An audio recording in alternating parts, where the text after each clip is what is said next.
যারা হেরে যাবে তাদের কাছে আসলে প্রত্যাশা কিছু নাই, তারা সবাই আমাদের ভাই, যারা জিতে যাবে তারাও আমাদের ভাই, তারা আমরা একসাথে সবাই মিলে কাজ করব। অসাধারণ, আমার কাছে মনে হচ্ছে যে একদম এন্ট্রি থেকে শুরু করে এই যে পর্যন্ত এসছি প্রায় 1-1.5 ঘন্টা সময় লেগেছে, এবং যেমন ভালো লেগেছে, এবং সিকিউরিটি থেকে শুরু করে যে প্ল্যানিং সুষ্ঠুভাবে সুন্দরভাবে নির্বাচনটা হচ্ছে, এটা ভালো লাগছে। আর তার চেয়েও ভালো লাগছে, নির্বাচন মানে তো একটা উৎসবমুখর একটা পরিবেশ, এবং নির্বাচন মানে হচ্ছে সবার সাথে একসাথে দেখা হওয়া, একসাথে একটা গেট টুগেদার হওয়া, একটা বড় একটা আয়োজনের মধ্যে দিয়ে শিল্পীদের একজন একজনের সাথে পরিচয়।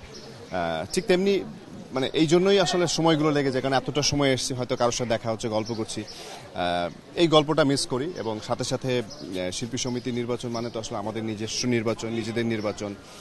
প্রার্থী বাছাই করার ক্ষেত্রেও অনেক কষ্টের এবং খারাপ লাগা থাকে যে আসলে কাকে বাদ দিয়ে কাকে ভোট দেব। আমরা ধরেছি আপনি ভোট দিয়ে ফেলেছেন, হ্যাঁ, কাকে কোন প্রেক্ষিতে ভোট দিলেন, কি প্রত্যাশা? আচ্ছা, প্রত্যাশা তো অবশ্যই আমার প্রত্যাশা অনুযায়ী ভোট দিয়েছি, এবং আমার নিজস্ব কিছু পছন্দের মানুষ আছে, এবং নিজস্ব কিছু ভালো লাগার মানুষ আছে, নিজস্ব কিছু প্রতিনিধি আছে যারা আসলে মনে হয় যে আমাদের শিল্পী সমিতিতে থাকলে ভালো করবে। সো আমি আসলে তাদেরকে ভোট দিয়েছি, এবং আমার কাছে মনে হয় যে আমি যাদেরকে ভোট দিয়েছি তারা সঠিক মানুষ, এবং রেজাল্ট শেষে আমার নিজের মধ্যেই ভালো লাগা কাজ করবে যে হ্যাঁ, যাদেরকে দিয়েছিলাম তারাই জয়ী হয়েছে।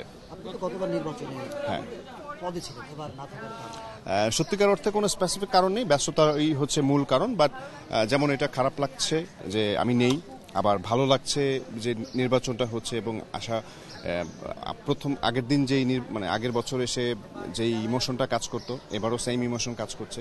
সো পার্থক্য নেই। না কিরকম যে গতবার আপনি হেরে গিয়েছিলেন সেই না, আমার নির্বাচন নিয়ে আমি যখন নির্বাচন করি, সবচেয়ে বড় কথা হচ্ছে শিল্পীদের নির্বাচন। এখানে জিতলেও আমি মানে জিতলেও শিল্পী, হারলেও শিল্পী।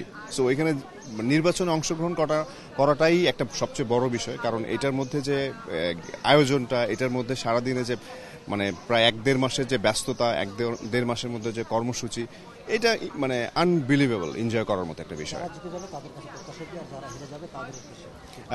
যারা হেরে যাবে তাদের কাছে আসলে প্রত্যাশা কিছু নাই, তারা সবাই আমাদের ভাই, যারা জিতে যাবে তারাও আমাদের ভাই, তারা আমরা একসাথে সবাই মিলে কাজ করব। সো একসাথে তো অবশ্যই হবে না কেন, কারণ প্রত্যেকটা প্যানেলের প্রত্যেকটা মানুষের সাথে আমার কোনো না কোনো সময় কাজ হয়েছে, এবং অচিরেই হবে, এবং হতেই থাকবে।